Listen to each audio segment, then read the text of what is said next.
It was 8:45 at night, and it was just starting to get dark out. It's about 75 feet away, and all of a sudden, it just hit me.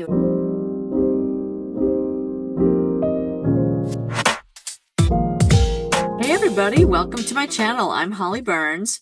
I'm a psychic medium. If for those of you that don't know me, I speak with any soul in the universe, living or dead, higher selves or lower selves. As always, if you need to get a hold of me, please look at my contact information in the description or my website, hollyburnspsychic.com. Tonight, I'm going to share my very first Sasquatch experience that I ever had. So this story takes us back to the summer of 2016, May 30th, as a matter of fact. I was newly residing at a farm that I had just been at for 3 weeks. And this farm had some time where there was no animals at it. And so everything got kind of run down. So I was working on restoring the horse pastures. I had my 3 cats and my 2 horses, and I was living there mainly alone. I had been out working a lot for the 3 weeks prior, like spending a lot of time in the evenings outside, restoring fence, fixing fence, making it safe for the horses. So one thing I was looking at was there was this patch of woods. There was a pasture, a patch of woods, and a far pasture. And I was looking at how to connect the two together so the horses could go from one to the other by way of going through the woods.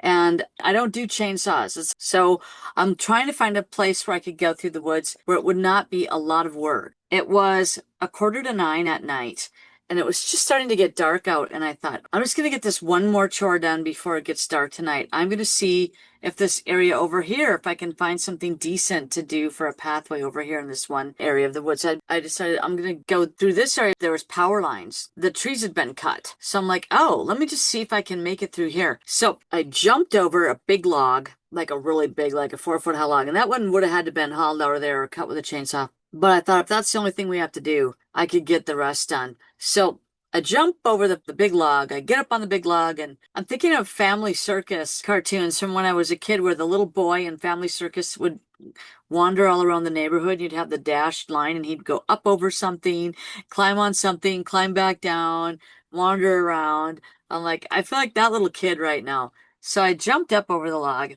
When I turned around to jump back down, I thought, it's darker in the woods than it was out in the pasture. I think I'm just gonna flip the light on my phone so I can have a little bit better light to see ahead of me in these woods. So I flipped the flashlight on my phone, and I held it out like this to see the path. And when I did that, something caught a glimmer in the light of my phone. And I went, oh, there's some garbage in the woods? It looks like there's a piece of garbage glittering back at me. I immediately thought it was a reflector. And then I went, oh, there's 2 reflectors. Oh, wait, they're exactly parallel with one another. Oh, those aren't reflectors. Those are eyes. And they were like this big around. They were like this, about this big around. Each one of them, like huge, like that, big ovals. And I'm like, oh, there's 2 of them. And then I went, oh, and like one blinked like that, and I'm like, what? Oh, those are eyes. And I'm like, okay, owl. Like my first thought was it has to be an owl. Because just so you know, at this time in my life, I had nothing to do with Sasquatches whatsoever. I had just only watched the show Finding Bigfoot. That's all I had for information about Sasquatches. I did not know they are sentient creatures. They are people. I didn't know any of these stuff. Okay, I was completely oblivious. And I also didn't know then that I could speak with any soul in the universe, living or dead, like I do now. So at this time, I was only working with my spirit guides, the elders, and I had been working with them for 10 years straight, though. So I was definitely in contact with those guys all day long, 24/7. And they talked to me 24/7. So they were like translating for the Sasquatch people, but I wasn't talking directly with the Sasquatch people at that time. So I'm walking through the woods. I see the reflector. I see the lights. I see the eyes. And at that time, I'm walking as I'm looking because I'm thinking it's just an owl. And then I get even up with it. It's about 75 feet away. And all of a sudden, it just hit me with a burst of telepathic messages and energy. And just like a boom, like a tractor beam, just like boom, turned on the tractor beam. And I just felt like this jolt. because it started talking to me. So it's like, and I was like, whoa. And immediately, I knew immediately it was a Sasquatch. So my mind, the Holly in my mind is talking to myself, and I'm talking to myself, and I'm going, oh my God, that's a Sasquatch. Holy shiminies. Oh my God, this is a dream come true. This is really a Sasquatch? Oh my God. Oh my God. Oh my God. What do I do? This is amazing. This is really happening to me. I'm really physically talking to a Sasquatch is talking to me. And I just was okay with him just being sentient, giving me a sentient message because animals did it from time to time. So his message to me was, I am superior to you. You are a young Padawan, very ignorant human being. I'm going to have to just tell you we're here. And I thought, we're. And I just imagined a family. Okay. I just automatically knew it was a family. And I didn't know they lived in families at that time. I thought they were just solitary creatures out in the woods. I didn't have any idea what they were. So he's like, we have been watching you since you got here. You're so oblivious to us. I'm going to have to tell you we're here. Like, I'm going to introduce myself to you because you're too stupid to find us. I was like, okay, all right. Jeez, boy, am I an idiot.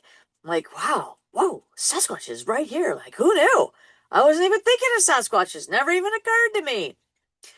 And so I sat there for a minute, just stunned, like in my mind. I was like I said, he's talking to me, but I'm thinking my own thoughts simultaneously, like, all the oh my God thoughts. And then I thought to myself, okay, look and see how tall he is. Make sure you know where he is compared to the tree, so you can come back tomorrow and restage this. I learned that much from finding Bigfoot, right?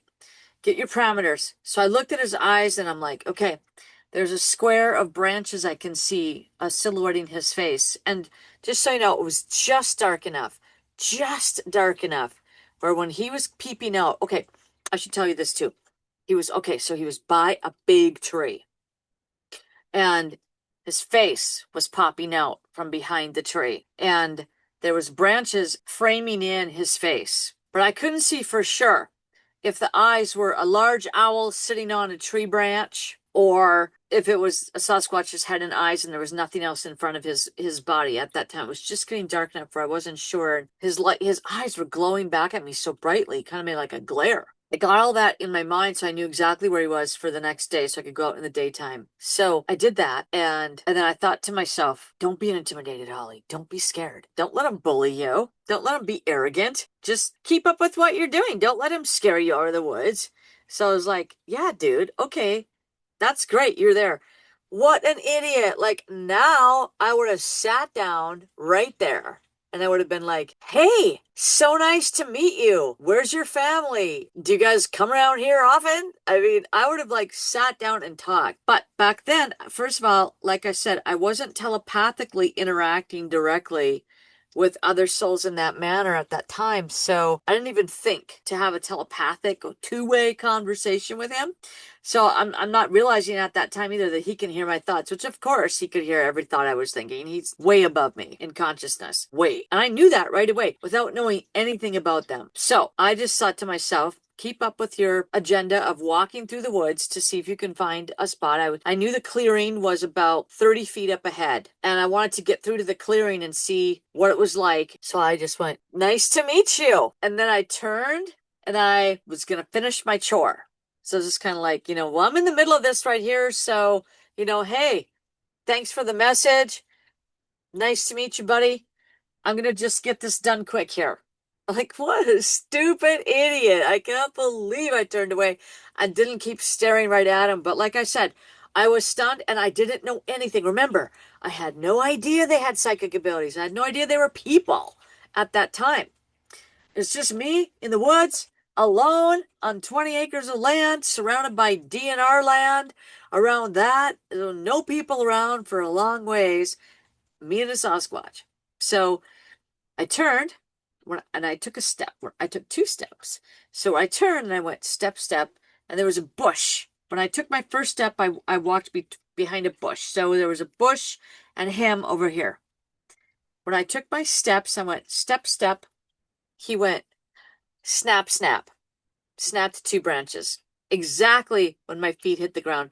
And he couldn't see me, but he could see me. So I was like, okay, dude is way smarter than me. He knows exactly when I'm stepping on the ground. It was just really intimidating. It was like, okay, he is so ahead of me here. I could just tell energy wise, I need to be in homage to this person. So I froze. I thought for a second, what do I do? I just thought, just keep going. You're like 10 feet away from the edge of the woods. Just keep going. So I walked to the edge of the woods. I looked. I'm like, okay, yep, I made it. Okay, great. I'm like, I had this like overwhelming urge to get out of the woods and go back to the clearing where I started from over and go home into the house. I was like, I can only be calm and cool around this huge Sasquatch by myself for so long. Because, like I said, back then I didn't know anything. So I got to the edge of the woods. I turned around and I came back exactly the way I had walked through. So I went behind the bush. When I came out from behind the bush, I was even with where he was again. I turned to the right. I looked. I dared look over there. He was gone. Nothing there. I could feel his energy wasn't there anymore. Not a sound did I hear. How does somebody 9 feet tall leave the woods without making a sound? What? I to this day, I have no idea if he actually physically left or if he popped out of this dimension and left that way. But whatever he did, it was very quiet and I didn't hear a thing. I went back into the house, I went inside, and I was like, whoa, what was that? I had a Bigfoot sighting. I need to report it to somebody. Finding Bigfoot protocol, right? So I found a Sasquatch researchers organization, which was from Minnesota and Wisconsin. I'm like, cool, a local research organization. This is awesome. So I called them and I got a hold of one of the founders, and he sent his partner over to see me. And lo and behold, his partner and I lived like 0.3 miles apart. What? Pre-life soul planning? Can you say pre-life soul plan? Yes, that's a pre-life soul plan. So he came over, and his wife's also a researcher. She's awesome as well. But the first time I met him, just he came over and he went for a tour around my farm with me. It was phenomenal. And I'm just keeping his name anonymous just because he doesn't want to be talked about in a bunch of videos. I've already asked him and he just kind of wants to be anonymous. So he came over and we hit it off right away. He's my friend to this day. We walked around the farm and he starts pointing out all these things. And he's like, well, yeah, this is what they do right here. They take these branches here and just see how these are woven. And I was like, oh, well, there they are. Lo and behold, I had no idea that Sasquatches made structures. I had no idea how they made structures, but you could really obviously see that somebody had manipulated all these branches and trees. And they were right up against the pasture. They were on the border of the woods and the pasture, and then there's the house. So there's a house, a pasture, woods. So they're on the edge of the woods so they could watch what was going on in the open areas of the pasture and the house where all the people came and went. So it was textbook. And they were literally, like, the structures were literally, like, they could be literally a foot away from my horses. My horses would be right there eating grass. And that structure was, if they were behind it, they could have just reached out and touched my horses if they want to. Which they do, actually, because my horses do get those braids in their mane. And it's only been my female that I've ever remember having one on my mare. So that's pretty crazy. They just made just this really elaborate one into my mare. Yeah, crazy. So they do obviously somehow create braids. I don't know if they just do it with energy or if they actually go do it. But anyway, they were obviously could have taken any one of my animals at any time if they wanted to, but they never did. Obviously, they were respectful of my friends and my family members. And I always telepathically said to them, these guys are off limits to you. Like, do not eat my cats. Do not take my cats. And they never, of course, they just said, of course, when I said, of course. So that was my introduction to learning what they do in the woods. And then my friend started telling me about what they really are like. And I was shocked. He started telling me that he had had missing time. They have been frozen in their lawn chairs when they're on an expedition and they couldn't move out of their chairs.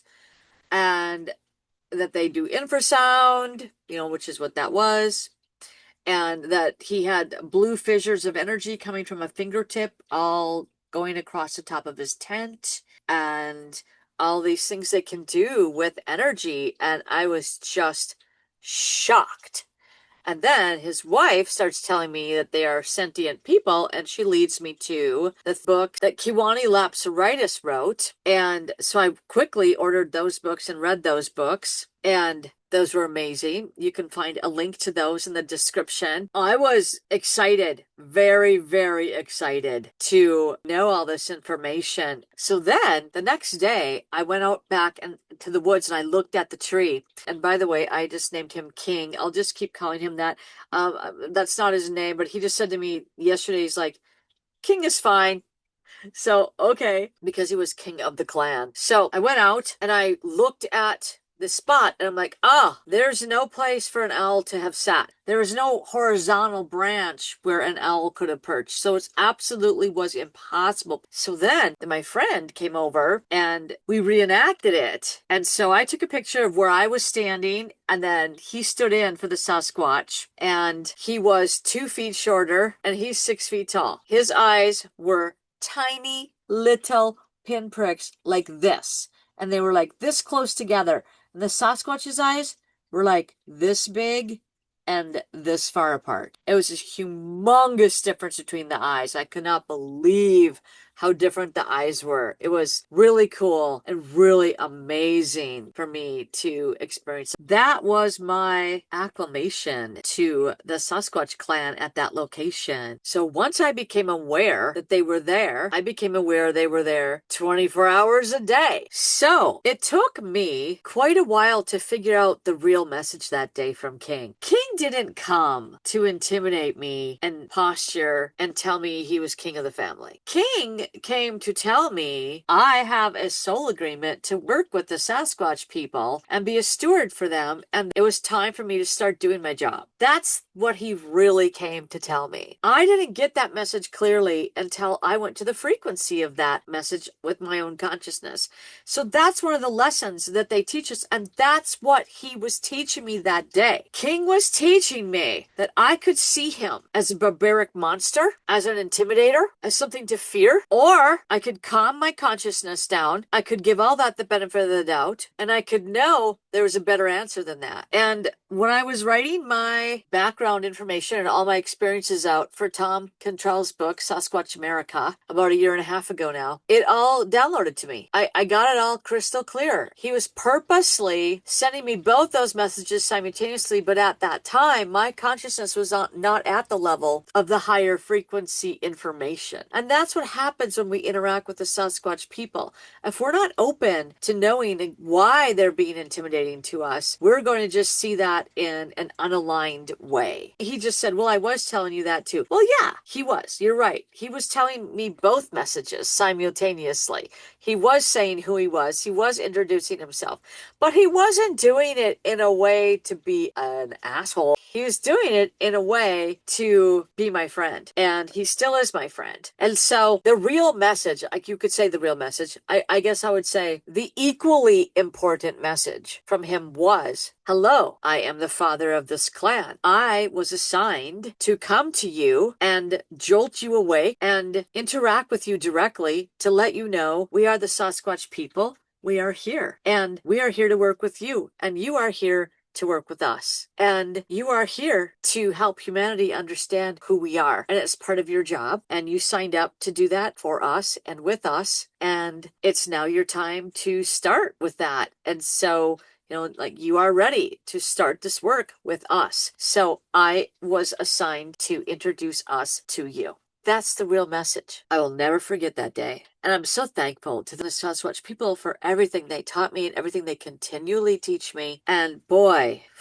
we have a lot to learn from them. I will continue on and tell you more about what happened with that family of Sasquatches and I. It was a wonderful experience to have my own personal class every day from the Sasquatch people. But that's for my next video. So stay tuned. Thank you again for watching.